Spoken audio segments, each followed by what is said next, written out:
أعوذ بالله من الشيطان الرجيم. بسم الله الرحمن الرحيم.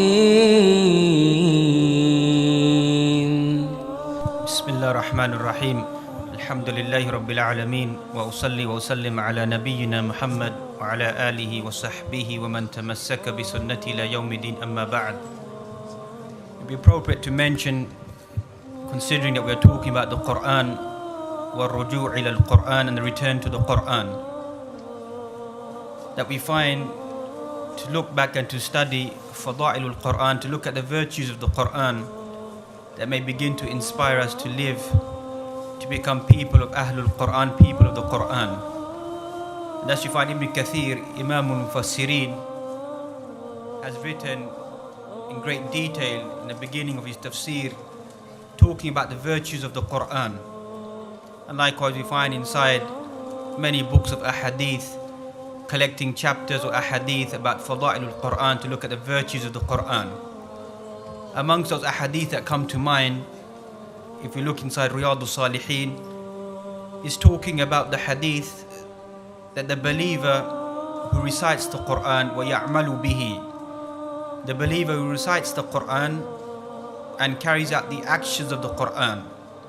As we find the hadith of Bukhari, when Aisha was asked about the Prophet sallallahu alaihi wasallam, she mentioned, كَانَ خُلُقُهُ الْقُرْآنِ, his character was the Quran. بِأَيِّ مَعْنَى, with which meaning that he stuck to the halal and avoided the haram. So the highest level of being a believer is a person who recites the Quran and also implements the Quran. That individual's hadith, the parable is given, kal-utrujjati, is like a citron, a type of orange, whose fragrance is good and its taste is sweet. That is the ultimate level of a believer who finds halawatul iman, the sweetness of iman, of not just listening to the melodious recitation of the Quran, but also finds the sweetness in the implementation of the Quran. And this is one of the many reasons, or the main reasons, that we find weakness of this blessed Muslim ummah is a lack of implementation of the Quran. Thus we find the Quran mentions kitabun anzalnahu ilayka mubarakun liyadabbaru ayatihi wa liyatadhakkara ulul albab.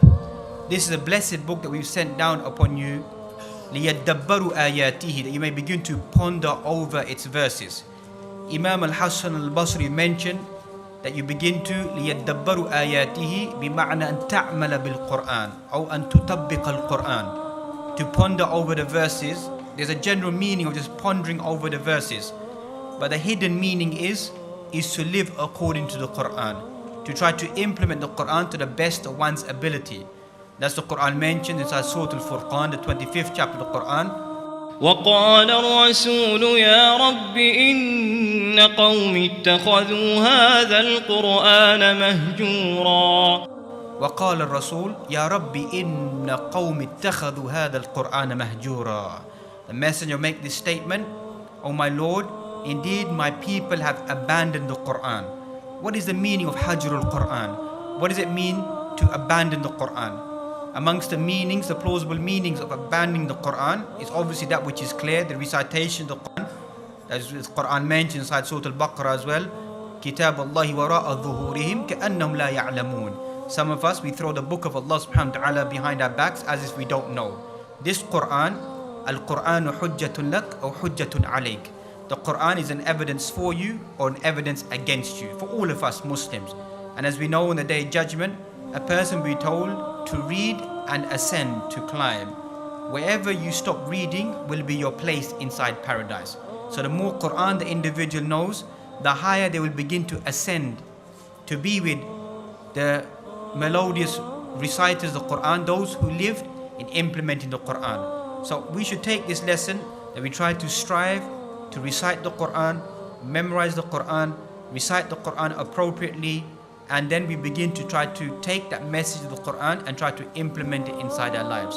So if we can all go away with just this simple message through these few days of I want to go back and make a stronger commitment towards the book of Allah subhanahu wa ta'ala, everything else will come and go. If no one knows what your efforts are, what you have done, then know that Allah subhanahu wa ta'ala knows fully well what our intentions are and what we want to achieve. So if a person makes that azmus sadiq, a strong commitment inside their heart, that I want to be an individual who's raised up with the people who recite the Quran, who implement the Quran. And the highest level of those individuals is none other than the Anbiya, wa ala ra'sihim is none other than the Prophet Muhammad sallallahu alaihi wasallam. That should be our aspiration, to be with him and to be with those individuals or companions who live the life according to the Quran. So may Allah subhanahu wa ta'ala give us all the tawfiq and ability to carry out that sincere intention to become people of Ahlul Quran. Barakallahu feekum.